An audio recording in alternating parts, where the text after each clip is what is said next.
Good morning, Zion. Welcome to worship here in August. I don't know what the date is. What is the date? August 9th today. Beautiful summer, and we're thankful for it.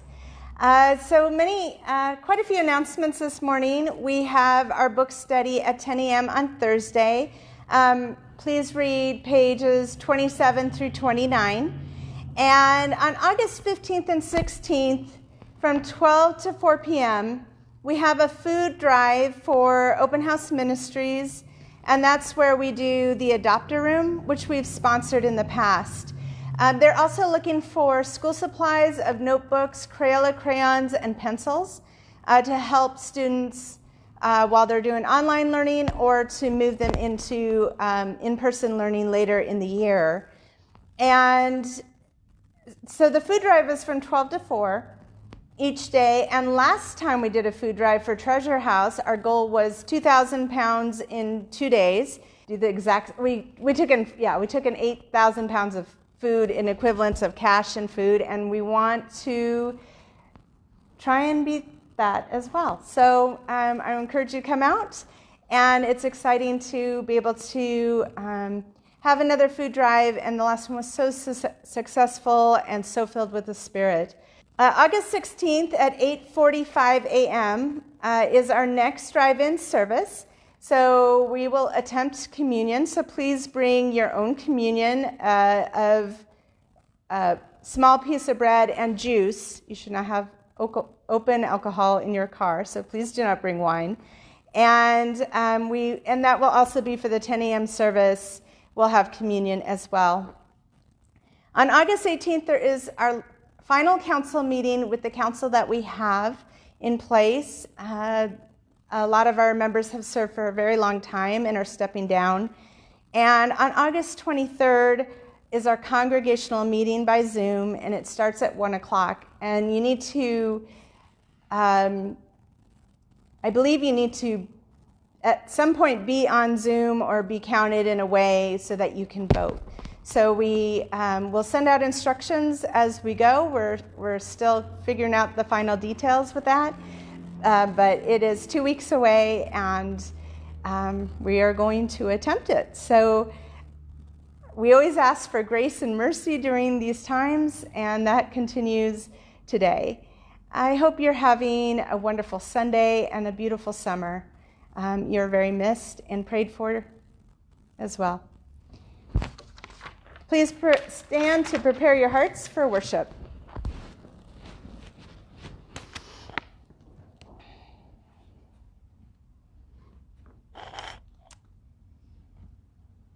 Invocation. Elijah finds the presence of God not in an earthquake, wind, or fire, but in the sound of sheer silence. When the disciples face a great storm on the sea, they cry out with fear. Jesus says, "Take heart, it is I. Do not be afraid." Amid the storms of life, we gather to seek the calm presence of Christ that soothes our fears. God grants us peace and sends us forth to be a sign of God's presence to others. Please join me for confession and forgiveness. Blessed be the Holy Trinity, one God, whose steadfast love is everlasting, whose faithfulness endures from generation to generation. Amen. Trusting in the mercy of God, let us confess our sin.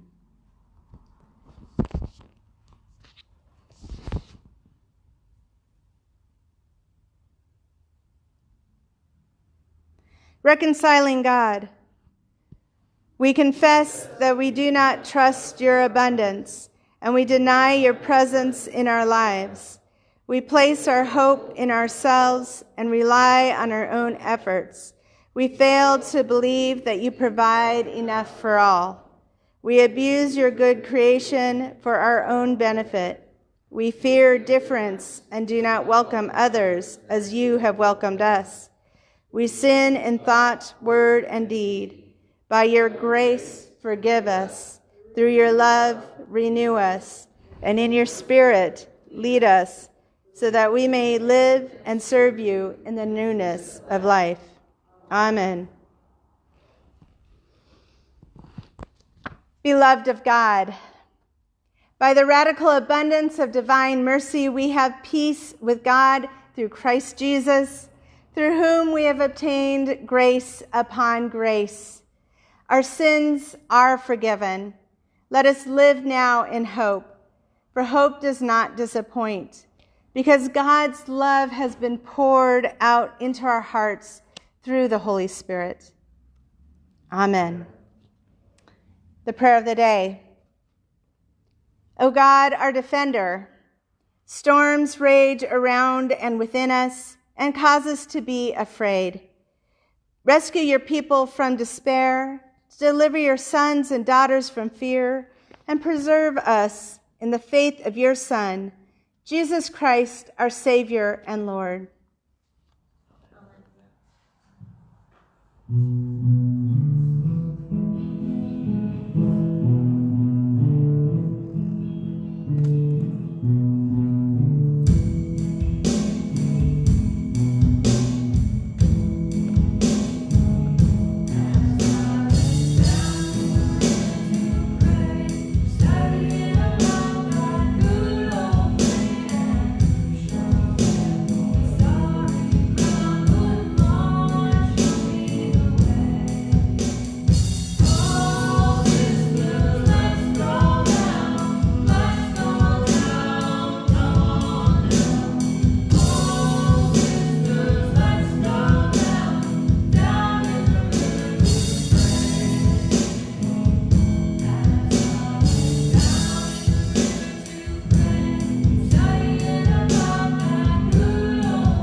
Our first Bible reading is taken from 1 Kings 19, beginning with the 9th verse.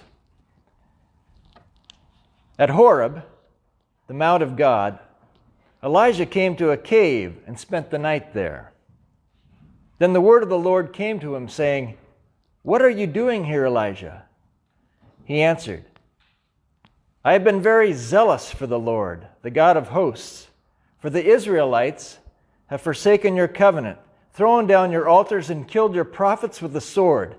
I alone am left, and they are seeking my life to take it away." He said, "Go out and stand on the mountain before the Lord, for the Lord is about to pass by." Now there was a great wind, so strong that it was splitting mountains and breaking rocks in pieces before the Lord. But the Lord was not in the wind, and after the wind an earthquake. But the Lord was not in the earthquake. And after the earthquake a fire, but the Lord was not in the fire. And after the fire a sound of sheer silence. When Elijah heard it, he wrapped his face in his mantle and went out and stood in the entrance of the cave. Then there came a voice to him that said, "What are you doing here, Elijah?" He answered, "I have been very zealous for the Lord, the God of hosts. For the Israelites have forsaken your covenant, thrown down your altars, and killed your prophets with the sword. I alone am left, and they are seeking my life to take it away." Then the Lord said to him, "Go, return on your way to the wilderness of Damascus. When you arrive, you shall anoint Hazael as king of Aram. Also, you shall anoint Jehu, son of Nimshi, as king over Israel. And you shall anoint Elisha, son of Shaphat of Abel-Meholah, as prophet in your place. Whoever escapes the sword of Hazael, Jehu shall kill. And whoever escapes the sword of Jehu, Elisha shall kill. Yet I will leave 7,000 in Israel, all the knees that have not bowed to Baal, and every mouth that has not kissed him." Word of God, word of life. Thanks be to God. Our second reading is taken from the 10th chapter of Romans, beginning with the 5th verse. Moses writes concerning the righteousness that comes from the law, that the person who does these things will live by them. But the righteousness that comes from faith says, "Do not say in your heart, 'Who will ascend into heaven?' That is to bring Christ down. Or who will descend into the abyss? That is to bring Christ up from the dead. But what does it say? The word is near you, on your lips and in your heart. That is the word of faith that we proclaim. Because if you confess with your lips that Jesus is Lord and believe in your heart that God raised him from the dead, you will be saved. For one believes with the heart and is so justified, and confesses with the mouth and so is saved. The scripture says, 'No one who believes in him will be put to shame.' For there is no distinction between Jew and Greek. The same Lord is Lord of all, and is generous to all who call on him. For everyone who calls on the name of the Lord shall be saved.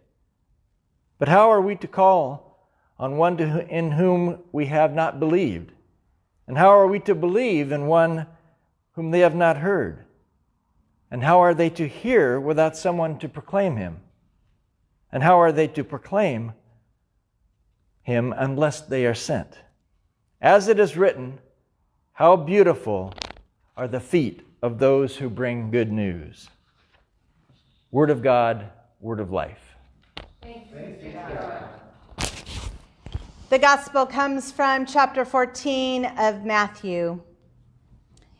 Jesus made the disciples get into the boat and go on ahead to the other side of the Sea of Galilee, while he dismissed the crowds, and after he had dismissed the crowds, he went up to the mountain by himself to pray. When evening came, he was there alone, but by this time the boat, battered by the waves, was far from the land, for the wind was against them. And early in the morning he came walking toward them on the sea. But when the disciples saw him walking on the sea, they were terrified, saying, "It is a ghost." And they cried out in fear. But immediately Jesus spoke to them and said, "Take heart, it is I. Do not be afraid." Peter answered him, "Lord, if it is you, command me to come to you on the water." He said, "Come." So Peter got out of the boat, started walking on the water, and came toward Jesus. But when he noticed the strong wind, he became frightened, and beginning to sink, he cried out, "Lord, save me." Jesus immediately reached out his hand and caught him, saying to him, "You of little faith, why did you doubt?" When they got into the boat, the wind ceased, and those in the boat worshipped him, saying, "Truly, you are the Son of God." The Gospel of the Lord. Praise to you, O Christ.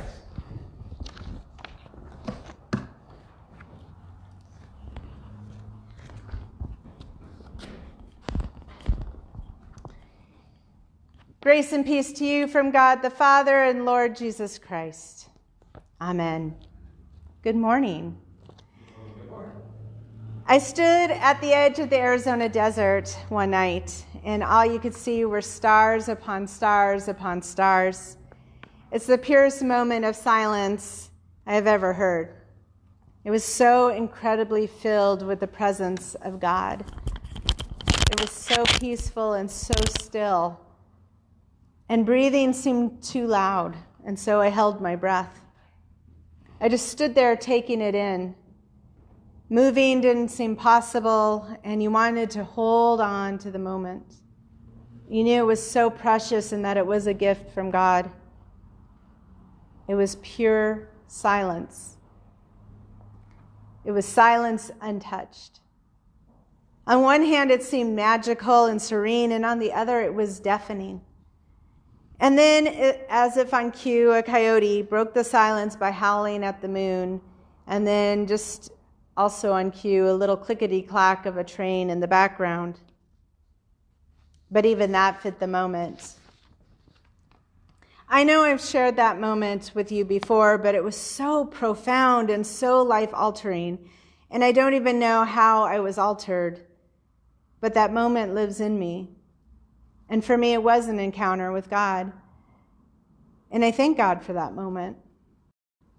But it was truly only a moment, and a moment that was like forever, but it took my breath away. In this reading, Elijah says to the Lord not once, but twice. He says, "I alone am left." And I can sympathize because I feel like that sometimes as I rattle around in the church building by myself. And yet, even in a time where there's so much stillness, I still seek the silence with God. Often I come in here and sit at the transept chapel or in the sanctuary by the windows where the light pours through. And it's very silent in here. But I've yet to achieve that pure, still silence I found that night in Arizona. The reading in 1 Kings 19 is one I used in my ordination service, and the last week in August has two more of the readings from my ordination as well, so it's been nice to have a chance to reflect. I chose this verse because after I felt shaken, so to speak, to enter the ministry, I took 40 days to journal and to process and to release and to pray. And on the 40th day, I just felt the smallest ping of knowing. And it was a very quiet moment. It was just a ping.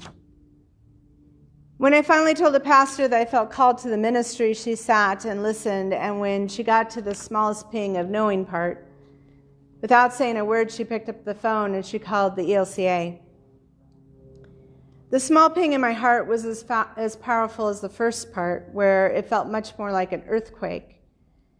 And 5 years later, when I graduated seminary, the pastor I first told said she remembered that small moment in my call story. I think that the earthquake part of my story was there to get my attention. But it was in the silent moment that I knew that God wanted me to do something. And maybe it's because when things get quiet, you have to really stop what you're doing to listen so that you finally begin to hear. In the gospel message, Jesus was searching for silence. He had just fed about 10,000 people, and he sent those crowds away, and he tells his disciples to go away in the boat, go on ahead. He is desperately seeking time to himself. They head out in a boat, the disciples, and Jesus goes off to by himself to pray. But he stays so long that it grows dark. And finally, he achieves a moment of space to sit and be in prayer. And meanwhile, the boat carrying the disciples are being battered by the wind. So Jesus comes walking towards them upon the water. Peter, who's always a bit impetuous, asks Jesus to command for him to come to him on the water. And so Jesus says, "Come." And Peter gets out of the boat, and he did walk on water. Maybe he walked on water for a few seconds or a few minutes, but soon the moment was gone, just like that Arizona silent moment.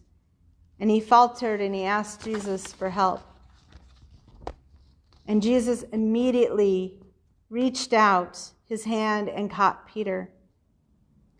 When they got into the boat, the wind ceased, and those in the boat worshiped Jesus and said, "Truly, you are the Son of God." Elijah recognized God in the silence, and Peter recognized God in the wind. Like I said, many of these days I walk around the church building and there's nobody here, and silence is easy to find these days. But I still find Jesus in the places where I found him before, in the sanctuary, in a letter from one of you, a call from a friend. I find him in prayer, and I always find Jesus in the silence when sitting by somebody's bedside who's about to pass away. Here's an excerpt from a commentary I read, which I felt said it well. There are times when we need to rebuke the storm, the terror of the earthquake, or the purification of the fire. At other times, this may have been fitting for the occasion, but God dismissed the extraordinary in exchange for the ordinary. One of the hardest lessons we have had to learn is that God is in the quiet. The gentle influences that are ever around us are working with us, for us, and on us without any visible or audible indicators of activity. We must learn to listen for God who is quiet and gentle. Maybe our failure to hear that which is quiet is what signals that which is catastrophic. When we fail to discern God in our health, God comes in sickness. When we fail to discern God in our prosperity, God comes in adversity. When we fail to discern God in the stillness, God comes in the storm. The cross was the storm. The curtain was torn in two, and darkness covered the earth. But at the tomb that morning, I'll bet it was much quieter, and perhaps just a simple bird broke the silence. Whether God is in the windy, stormy days or in the silent, lonely household these days, God is there with you. Jesus went off by himself to find silence, but he came back through a storm. Elijah found God in the silence, but first he weathered a strong wind, an earthquake, and a fire before he ever heard the silence. We cry out to Jesus in the storm, but it's in the silence where we hear what God wants us to do. We have a lot of opportunity to be still these days. So how can we tune into God? How can we calm these seas of desperation, or of loneliness, or frustration? How can we rise to the occasion of the call where Jesus simply says, "Come"? And that is where we get out of the boat and we meet him, stormy seas and all. Keep going, everyone. Jesus is here for you, in storm or in silence. He is here in fire and wind, in death and in resurrection. Keep going, because whatever we are feeling, God is there with us, and he is whispering, "Come." In Jesus' holy name, amen.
Please rise as we speak now the words of our faith through the Apostles' Creed. I believe in God, the Father Almighty, creator of heaven and earth. I believe in Jesus Christ, his only Son, our Lord. He was conceived by the power of the Holy Spirit and born of the Virgin Mary. He suffered under the Pontius Pilate, was crucified, died, and was buried. He descended to the dead. On the third day he rose again. He ascended into heaven and is seated at the right hand of the Father. He will come again to judge the living and the dead. I believe in the Holy Spirit, the Holy Catholic Church, the communion of saints, the forgiveness of sins, the resurrection of the body, and the life everlasting. Amen. Please pray with me. Confident of your care and helped by the Holy Spirit, we pray for the church, the world, and all who are in need.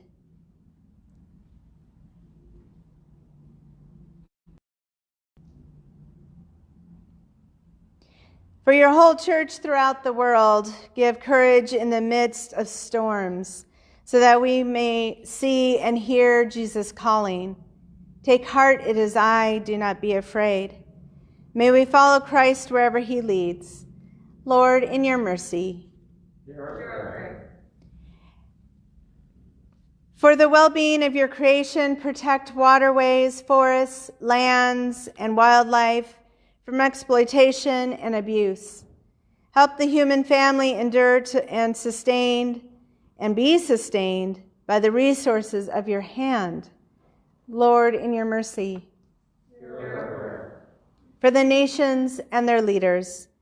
In you, steadfast love and faithfulness meet, and righteousness and peace kiss. May nations in conflict know the peace that is the fruit of justice, and the justice that is the path to peace. Lord, in your mercy. For those in need. Everyone who calls upon your name will be saved. Accompany all who are lonely. Hear the voices of those who cry out in anguish, and support those who are frustrated in their search for an affordable place to live. We pray for those suffering this day, especially those we remember aloud or in our hearts. For those struggling with unexpected hardship.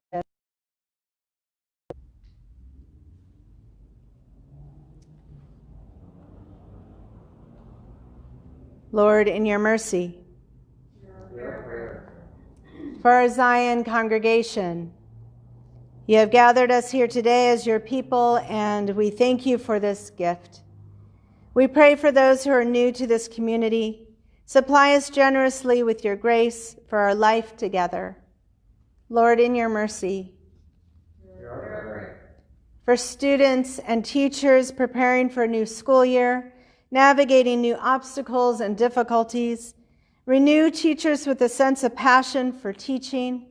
Help students and teachers be effective through these different methods of learning. Lord, in your mercy.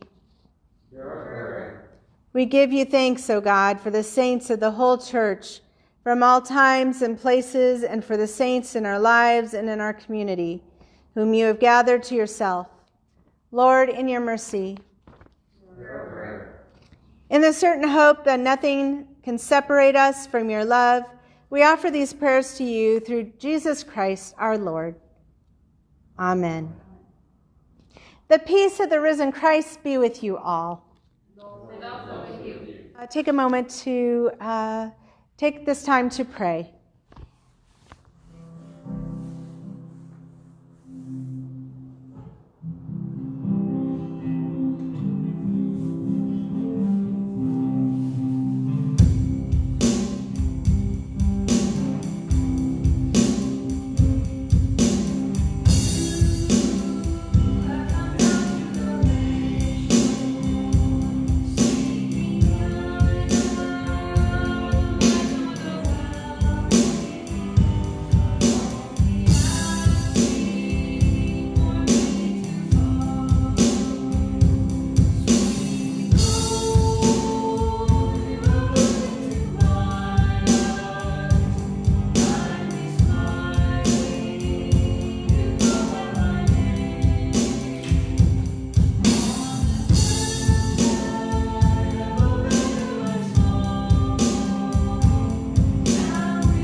Please rise for the words of our faith that Jesus taught.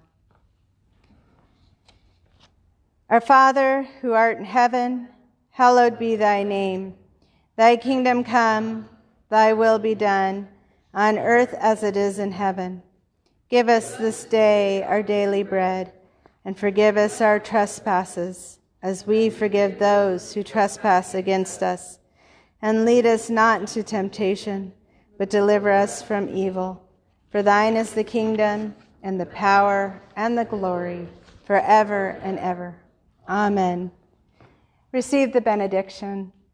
The Lord bless you and keep you. The Lord's face shine upon you and be gracious to you. The Lord look upon you with favor and give you peace. In the name of the Father, and the Son, and the Holy Spirit. Amen.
Thanks be to God.